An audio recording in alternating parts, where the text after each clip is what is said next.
위에다 담배꽁초 올려놨는데 모르고 손으로 기댔을 때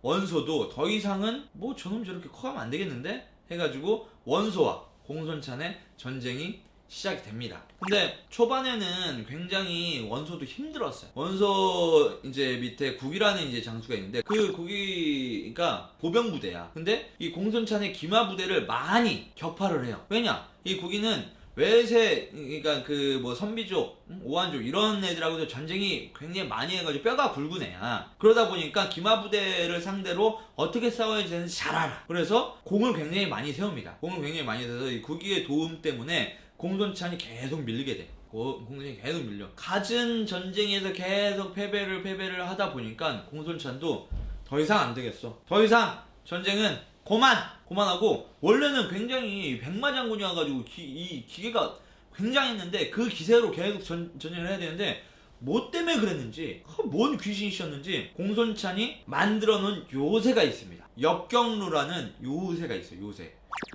성도 굉장히 높고 거기에 이제 망루라는 이제 그 탑이지. 탑을 수천 개를 세워놨어. 성 안에. 그래서 거기에서 그냥 이제 바깥에 화살만 쏘면 되고 막 이런 천의 요새를 만들어놨어.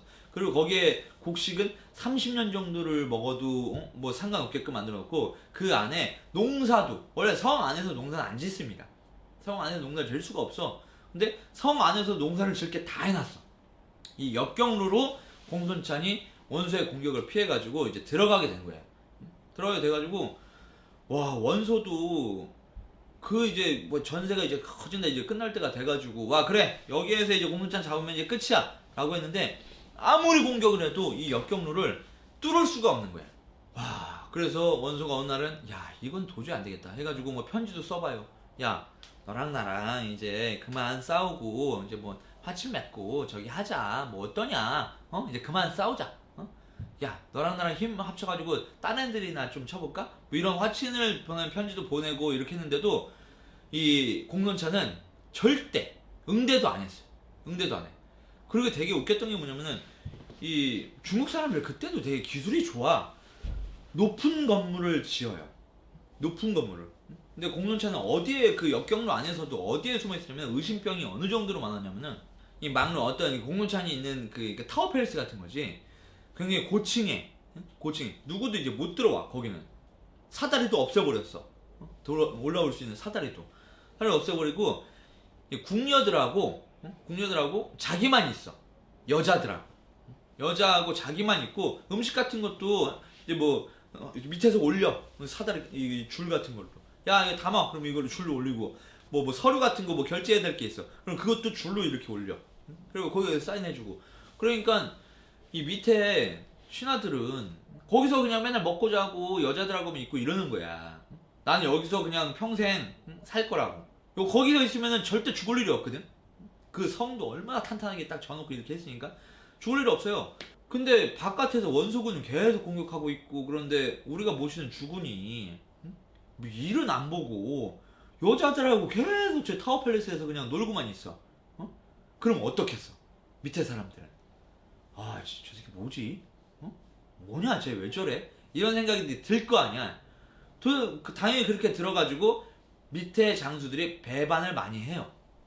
배반을 많이 해도 워낙 그 역경루 자체가 탄탄하게 짜여진 성이라서 뭐 그래도 무너지지가 않아. 굉장히 오랜 시간을 거기에서 그냥 식거생활을 하면서 공손찬이 버티는데, 이렇게 보니까 이제 뭐 옆에 궁녀들도 아유, 여기서 계속 있으면 어떡해요, 우리 그러다 진짜 말라 죽으면 어떡해요, 막 이런 얘기도 하고 그러니까 그런가 생각이 들어가지고 이제 외부에 있는 자기 이제 동맹 세력하고 한번, 그래, 우리가 지금까지 참았으니까 한번 카운터 펀치로 이길 수 있어 라는 생각을 갖고 이걸 편지를 써. 그래서 보내. 야, 니네가 저쪽에서 우리 지원을 하러 오잖아. 그러면 불을 피워라. 연기가 이렇게 피어오르면은 아, 왔구나 생각 들고 나도 성에서 병사들을 데리고 나가가지고 싸울게. 그러면은 원소군 지쳤으니까 이길 수 있어. 요 전략을 핍니다. 근데 이 당시의 전략은 거짓다 이런 거야. 이잖아. 그리고 뭐 지금처럼 뭐 핸드폰이 있는 것도 아니고 무슨 뭐 이메일로 쓰는 것도 아니고 해가지고 멀리 있는 사람들끼리, 우리나라에도 옛날에 그런 거 있었죠. 봉화 같은 거 있지. 응? 봉화 올리고 그런 것처럼 멀리 있는 우리 편하고 연락을 할 수 있는 거는 연기, 뭐 불, 뭐 이런 거밖에 없어요. 그래서 그 전략을 펴가지고 이게 딱 편지를 쓰는 이제 사진을 보냈는데, 사진이 원소군한테 잡혀가지고 그걸 읽어봤더니 어라? 하하, 알겠어. 야, 불 펴라. 원군은 오지 않았는데 불 펴라 해가지고 불을 피웠어. 그랬더니 공수처는 안에 그걸 보고 야, 왔나보다, 나가자. 확 나왔는데, 야, 그게 뭐 짜놓은 계략이잖아. 역 카운터를 맞은 거죠. 그래서 아이고야, 큰일 났다 하고 다시 역경로 안으로 들어가게 됩니다. 그래서 더 성문을 굳게 걸어 잠그고 더 나오지가 않아. 완전 이거는 한 번 싸움을 한번 가졌는데 그렇게 된통 당하고 나니까 이제 몰라, 난 다시는 안 싸울 거야, 요게 돼버린 거지 공수찬도. 그래서 원소는 야, 어떡하냐, 이건 도저히 역경로는 깰 수가 있는 성이 아니다. 그냥 도로 갈까? 어떻게 할까? 뭐 이런 생각을 하다가 밑에 이제 머리가 똑똑한 사람들이 굉장히 많이 있어요. 원소 휘하 장수 중에서는 이거 도저히 성을 올라갈 수가 없고 저기 하니까 이거 어떨까요? 라고 낸 계책이 땅굴이야. 땅굴. 성이 있으면 위에로 못 가면은 밑으로 지하로 갑시다. 뭐 이렇게 된 거 지하로 가자. 그래? 어차피 그러면은 이렇게 된 거 땅굴 파자. 땅굴을 파. 성에 있는 걸 땅굴을 이렇게 파. 땅굴 파가지고 성을 들어가서 이 성벽이 이렇게 있으면 이거보다 더 높게 망루가 있어가지고 이렇게 쏜다 그랬잖아. 이 망루를 밑에서부터 막 불을 질러가지고 하나둘씩 다 잡아뜨려요. 시간 문제인 거야. 이제 공손차는 이제 땅굴에 파졌기 때문에 시간 문제로 죽는 거밖에 없어. 그러다 보니까 공손찬이 와, 이거 내 인생도 여기에서 끝이구나 라는 생각이 들었습니다. 그래서 공손찬의 마지막 보루는 뭐였느냐, 항복한다? 내가 항복을 해봐야 별 수가 없겠구나 라고 생각을 해서 처자식을 자기 손수 다 죽여요. 처자식을 자기가 손수 다 죽이고 자기는 분신 자살을 합니다. 분신이 제일 고통스럽다는데, 죽는 것 중에서 뭐 죽을 때 다 고통스럽겠지만 영화에서도 그런 영화 있어요. 영화에서도 그런 게 가장 고통스럽게 죽이는 거는 화형. 이거 우리 막 진짜 옛날에 당구장에서 누가 당구장에서 옛날 담배 피던 시절에서는 당구장에 누가 당구 가위 위에다 담배꽁초 올려놨는데 모르고 손으로 기댔을 때 손바닥 담배불 끄고 이러면은 엄청 고통스럽고요. 그 정도만 해도 엄청 고통스럽고, 그런데 자기 스스로 이걸 기름을 붓고 이 분신 자살을 하게 됩니다. 공손찬은. 그래서 이제 그 역경로도 무너지고 원소가 공손찬의 세력을 모든 것을 다 흡수를 하게 됩니다. 원소도 진짜 옛날 사람들 왜 이렇게 못됐지? 공손찬이 분신 자살했잖아, 죽었잖아. 그러면은 그래 뭐 이렇게 뭐 장례 치러주고 이래야 되는 게 아니고 분신 자살을 죽은 공손찬의 목을 또 뱁니다. 옛날 사람들 왜 그렇게 뭐 이렇게 잔인할까?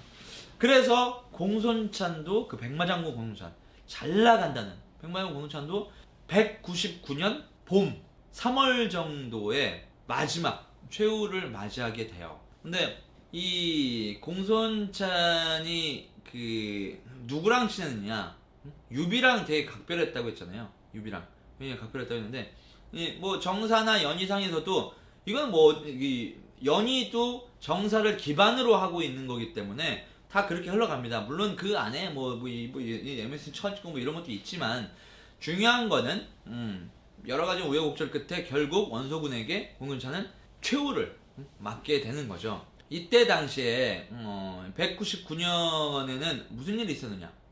여러분 다 잘 알죠? 198년에 무슨 일이 있었어요? 198년에 영웅이 거성이 하나 떨어졌죠? 여포? 예. 198년에 여포가 사망을 해요. 여포가 사망했을 때 유비와 조조는 함께 있잖아요. 유비와 조조는 함께 있어. 근데 공손찬도 이제 그 199년에 사망을 했는데, 요 시기 198년에 여포가 사망을 하고 조조에 의해서 이제 그래서 서주까지 다 이제 조조가 먹게 되고, 공손찬 자기와의 절친이었던 공손찬이 사망하는 그 다음에 199년 3월까지 조조와 유비는 어떤 관계였느냐? 어떤 관계? 굉장히 궁금하죠? 어떤 관계였었냐면은 이 조조는 유비를 자기와 동급으로 생각을 하게 됩니다. 와, 그래. 뭐 난 진짜 너랑 너무 좋다 했으니까 조조가 유비한테 푹 빠져 있어. 하지만 조조의 휘하 장수들은 특히 이제 정욱 같은 인물은 유비가 너무 꼴보기 싫어. 유비 저 새끼 나중에 진짜 화근이 된다니까요. 지금 죽여야 돼요 이 소리를 맨날 해요. 맨날 해. 근데 조조는 희한하게 유비를 너무나도 이뻐하고 사랑해요. 그래서 어느 정도로 됐냐면은 조조는 그때 승상이잖아, 승상. 그러니까 국무총리 같은 사람이야.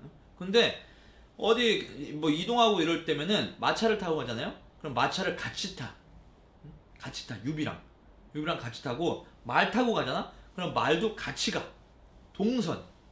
동등한 선에서 항상 같이 댕겨. 그리고 밥 같은 거 먹을 때도 항상 같이. 그리고 웬만하면은 황제를 안 보여줘요. 황제를. 근데 여포를 죽이고 나서 다시 허도로 돌아왔을 때 조조가 친히 얘기를 해서 헌제에게 유비를 소개를 시켜줍니다.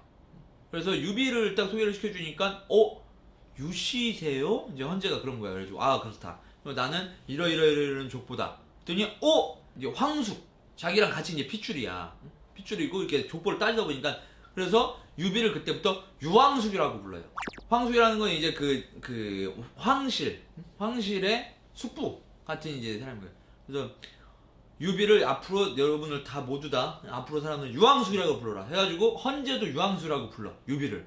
그러니까 얼마나 그런 거 보면은 이 조조가 꼴보기 싫을 수 있거든. 와, 좀 챙기네 또 유씨라고 이럴 수 있는데 그걸 좋아해 조조는. 그래서 유비랑 조조랑 굉장히 가까운 사이가 이제 되었는데 유비는 항상 그게 불만이었어요. 불만. 유비는 진짜 이 조조보다 더 큰 꿈을 꾸고 있는 진짜 능구렁이 같은 사람이거든. 근데 조조가 자기를 너무 이뻐하고 잘해주니까 와, 미치겠는 거야. 이거 어떻게 해야 되나? 이걸 어떻게 이 조조 선에서 소나기에서 어떻게 빠져나가야 되나? 이런 거를 계속 생각을 하고 있었어요. 근데 조조는 계속해서 세력을 이제 키워나갔고 기반이 다 만들어져 있고 유비는 조조 밑에 그냥 있는 휘하 장수급이야 거의. 근데 대우는 이제 똑같이 자기랑 이제 비슷하게 해주는데 자기는 절대 이 조조 밑에 있으면은 조조 이상이 될 수 없는 걸 너무나 잘 알잖아. 근데 유비는 그게 꿈이 아니야. 천하를 통일시키는 게 유비의 꿈입니다. 이 마음속에 그게 있는 사람이야. 그러다 보니까 하루하루 근심 걱정이 커지고 있었습니다.